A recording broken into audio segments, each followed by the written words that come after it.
Vince Russo blasts Rhea Ripley over Paris fan mob incident. Ripley recently found herself at the center of a heated discussion after she shared her experience of being mobbed by fans while traveling in Paris ahead of WWE's upcoming Clash in Paris event. The women's world champion described the situation as uncomfortable, and her comments sparked a wave of debate within the wrestling community about the relationship between celebrities and fans. While many sympathized with Ripley and felt that fans sometimes cross the line by overwhelming wrestlers in public spaces, Vince Russo offered a very different perspective. Speaking during an appearance on Sportskeeda WrestleBinge, the former WWE writer called Ripley out for what he saw as an unnecessary complaint, and he didn't hold back in his criticism.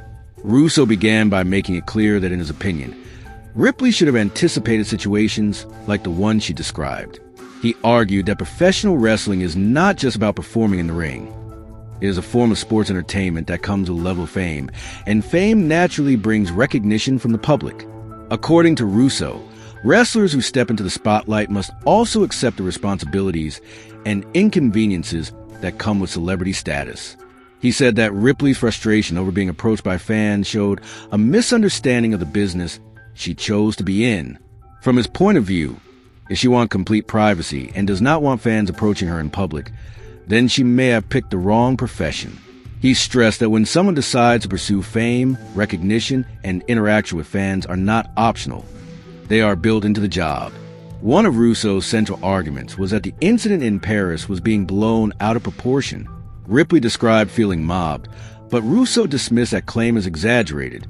He pointed out that by all accounts it was no more than 7 fans who approached her, not a massive crowd.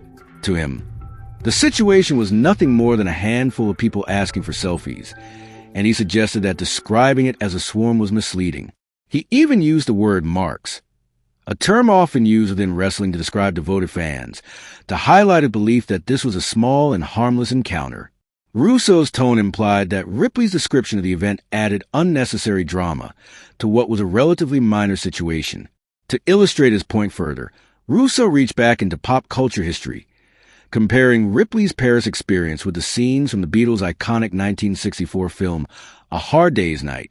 He vividly recalled watching the movie as a child and seeing the footage of thousands of fans literally chasing after the band members, with police officers struggling to hold them back. Russo said that was the definition of being mobbed, not what Ripley went through in Paris. He described the Beatles sprinting from a hotel to a limo while 50,000 fans screamed and surged forward, climbing over barriers and police officers in an attempt to get closer to their idols. In Russo's eyes, that was a swarm. By contrast, he insisted, 7 people with cell phones approaching Ripley could not be described in the same terms. To him, the comparison made Ripley's account seem exaggerated and unnecessary. Beyond questioning Ripley's characterization of the event, Russo also raised concerns about her handling of the situation. He criticized her choice to take an Uber while traveling in a foreign country, suggesting that it put her in a vulnerable position. According to him, Ripley had multiple alternatives that would have made her feel more secure and avoided the situation altogether. He argued that she could have arranged for someone from WWE's office staff to pick her up, as there were likely dozens of company personnel traveling with the roster.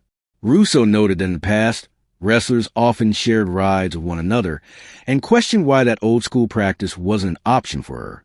He also suggested that Ripley could have easily shared transportation with one of her fellow wrestlers, hired private security if she felt unsafe, or gone directly to WWE management and requested additional protection. For Russo, these were all simple and logical solutions that Ripley could have chosen instead of complaining publicly about her experience. Russo's comments also reflected his old-school philosophy about the relationship between wrestlers and fans. He argued that fans are the ones who pay wrestlers' salaries, and therefore they deserve a certain level of access and interaction. To him, rejecting or complaining about fans who simply want a photo crosses a line, especially when those fans are respectful.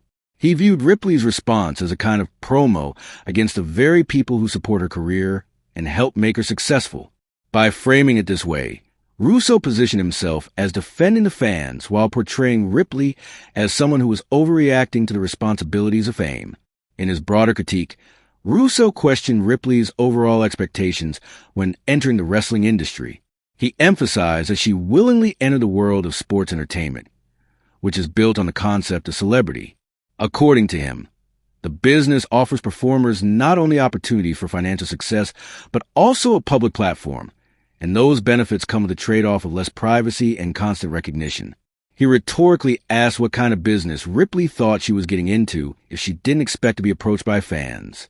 For Russo, this was the nature of the job, and he implied that Ripley needed to accept that reality rather than push back against it. While Russo's take was blunt and unapologetic, not everyone will agree with him. Many fans and fellow wrestlers see the situation differently and argue that there's a line between admiration and intrusion.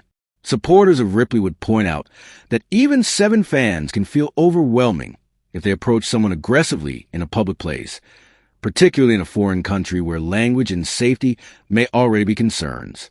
They would also argue that wrestlers, like anyone else, deserve a degree of privacy and personal space when they are not on the job. From this perspective, Ripley's frustration is understandable, and the issue is not about rejecting her fans, but about drawing healthy boundaries. Still, Russo's comments underscore the divide between old-school wrestling philosophy and the modern approach to celebrity. In earlier decades, wrestlers were expected to constantly live their characters and maintain an aura of accessibility to fans at all times. The business was more insular, and the idea of rejecting fan interaction was nearly unthinkable. Today, however, the culture around fame has shifted, and many performers are more outspoken about the importance of mental health, personal space, and boundaries. Ripley's comments reflect that newer perspective, where acknowledging discomfort with certain fan behavior does not necessarily mean she is rejecting her audience, but rather setting limits to protect herself. Ultimately, the debate highlights the complicated relationship between wrestlers and their fans.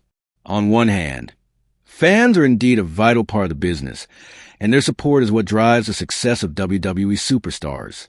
On the other hand, wrestlers are human beings who sometimes need space away from the spotlight, particularly when traveling or in vulnerable situations.